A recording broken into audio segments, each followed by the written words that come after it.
the palm tree, which is right here. There's different kinds of palms, by the way. There's coconut palms, there's a date palms, and then there's a palmera palm. By the way, in order to go there, you have to walk through the woods, and you can see us on the left, my cousin leading us. Where we are in South India, there's lots of cobras here. I'm not talking about small cobras.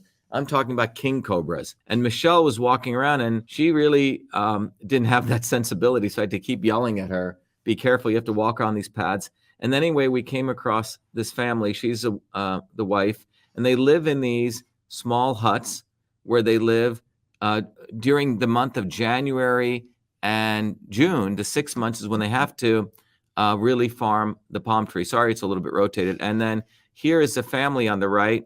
This is a wife. That's a husband. He's about 60 years old, and that's the son. The husband is 60, and you'll see he still climbs these palm trees. There's a palm tree. You can see they're pretty tall. The son was telling me that he actually went to school for engineering, but he didn't want to do engineering. He actually likes working out in the fields. And you can see the father is ripped. I mean, I'm talking about everyone goes out to work out, but if you see this gentleman, let me stop it right there. He's by no means a slouch. And he was saying that his father, who's 90, still climbs the palm trees, still alive. His grandfather just passed away at 118, and up until 102, he used to climb. So for those of us who go work out, if you look at this guy, he's just ripped, lean, and just strong, okay? So anyway, that's just a side note. But anyway, over here, you can see him actually climbing down the palm tree. And he does this, and you notice on his side, he's got the stick, which contains a rock, the stone of a rock that's used to sharpen the blade that he uses, the sickle that he uses. But and then inside, you notice he's carrying this pot. The pot is what is used to collect the palm juice. Okay, and we'll talk more about that. Okay, now this is another scene on the left where you can see there are these pots that are hanging to collect the sap from the fronds, not the fronds, but from the edge of the fruit of the palm tree. And so he's going up there, he's collecting there, he just got a pot, and he pours that pot into the other pot that he carries up and down. And they do this 300 times a day. And it's a pretty tough work. And by the way, there's sometimes vipers and cobras which are up there. So if he goes up there, he's got to kill those and also get it. Okay. So this is it's very dangerous, but it's very easy for them to do. They've been doing this all their lives. There's 3 pots typically to each palm tree that they go and mine 300 times per day. So 900 pots that they're mining every day. This is the fruit of the palm tree. Now, you notice it's very different than the coconut. And inside of that, if you can see here, are these little jelly. Some people call it, these jelly fruits. Okay. And he's opening it up. You notice how easily he handles that sickle, right? And inside this is these 3 fruits that you can see, 3 jelly-like fruits that he's opening up. And Michelle had these and we ate them.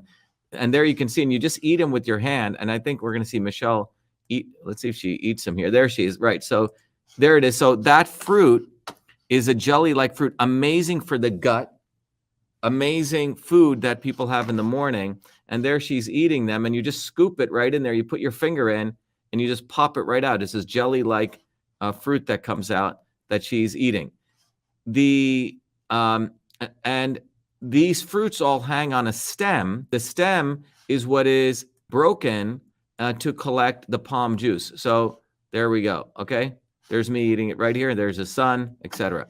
You notice on the right here, he's holding this tool. Inside of that is coarse rock that he uses to essentially sharpen his blade. But you can see this guy's just ripped, climbing up and down palm trees. I thought maybe we should just create an exercise routine in a gym where you climb up palm trees. But it's the only thing he does, and that's the stone that they use, that the pieces of it are in there so he can sharpen his blade when he's up there. So they're essentially a lean, mean machine. And by the way, this is limestone that is used to edge the surface of the pot. It's a very important point to make here. The Indian government made it illegal because when you collect this juice, it ferments very quickly. and very healthy, 4.1% alcohol. So if you let it ferment and you make alcohol, you can be thrown in jail. However, if you put calcium carbonate, which is limestone, in it, then it doesn't ferment. So this thing that I'm showing you here is the brush that has calcium carbonate that they put on the edge of the pot so it doesn't ferment, okay? So there's a pot that he's collecting, and it has calcium carbonate in it. This is the juice that's collected, and they collect this from 300 trees and from 900 pots every day. So this is a juice that's collected, and you can see it's frothy because it's already, it has a certain amount of fermentation. Phenomenal taste. I mean, it should be, I mean, it's just pretty amazing, okay? I can't describe the taste, but here what he's doing is he wanted us to taste it. So he's literally, look how the handicraftsman, he literally takes a palm frond, and you're going to see what he does. He's making us in seconds, he's making us a bowl, okay, for us to drink out of, and then Michelle will drink out of it. You see how he's doing this? No tools but his hand, okay? And he makes it out of his hand. And this is the traditional way that you drink the palm juice, okay?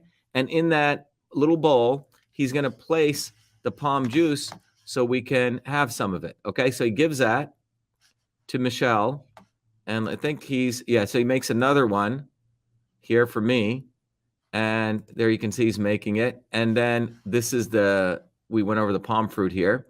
And then what's poured in there is, let me show you here on the next video. Michelle, you'll see, is drinking it, and she really loved this. Okay, there's the juice, and she was basically saying don't have this. She's saying the taste is like a whole rainbow of taste. You initially feel a taste and another taste, and she just loved it. It's like this was an indigenous food that's been made illegal. Okay. The drink, unless you put calcium carbonate.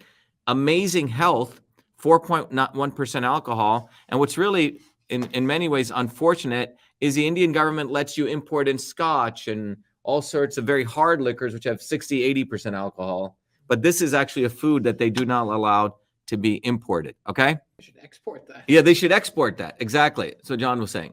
So anyway, so that's that. Now, here, the juice that's made, the woman here, she literally, if you notice, let me go back here. She makes it in this vat, which is in her shed. And by the way, she explained to us, the entire shed is made from the palm tree. The timber, the fronds, everything here in her shed is made from the palm tree. Okay, and she's again pouring all of that in here. All that liquid is being poured into here. You know, gallons and gallons of it. And she does, so her husband and her son are out there getting the juice. She basically puts it in here. When this liquid hardens, that is the product of the juice, okay? You cook it slowly for hours.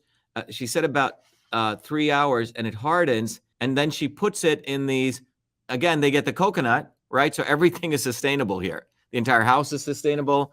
And that's where it's molded to make the sugar. And I can show you in the video. So we brought a bunch of them back. This sugar is so rich in minerals. It's not jaggery. Jaggery typically comes from the sugar cane.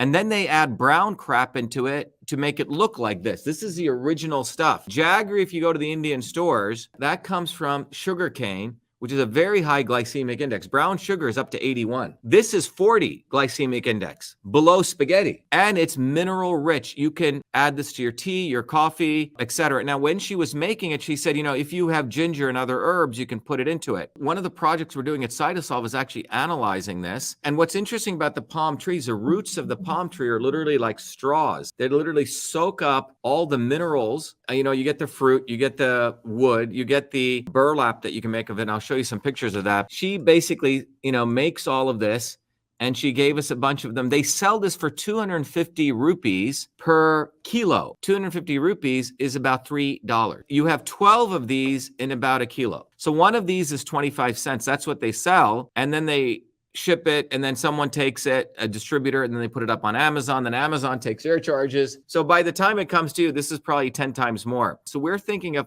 creating a way, and all of you may be interested, to directly going right from the hut of these families right to you, maybe even embedding some other stuff in here. So this becomes a direct food, a functional food. That's what it is. Anyway, these people make it, get paid nothing for it, do the work, are in great shape, are completely sustainable. Meanwhile, the liberal elites running around in the United States at Harvard talk about, oh yeah, we need to create sustainable economies. They advise these governments, but they do not talk about the palm tree and what it's doing. And basically, there's only, in that one village, there's only about 100 people left to do this in that one village. There used to be close to 2,000 people. To give you a personal insight, the caste that I come from, the untouchable caste, this was the only job that I or my family was supposed to do. So my being here on the video and my family getting educated was quite extraordinary, because they've made it a curse if you do this. So a lot of these people don't even do this anymore, and they either end up destitute or doing some even other ridiculous job. When you think about what this process is, it produces, and this is just one product that it produces. It produces the fruit,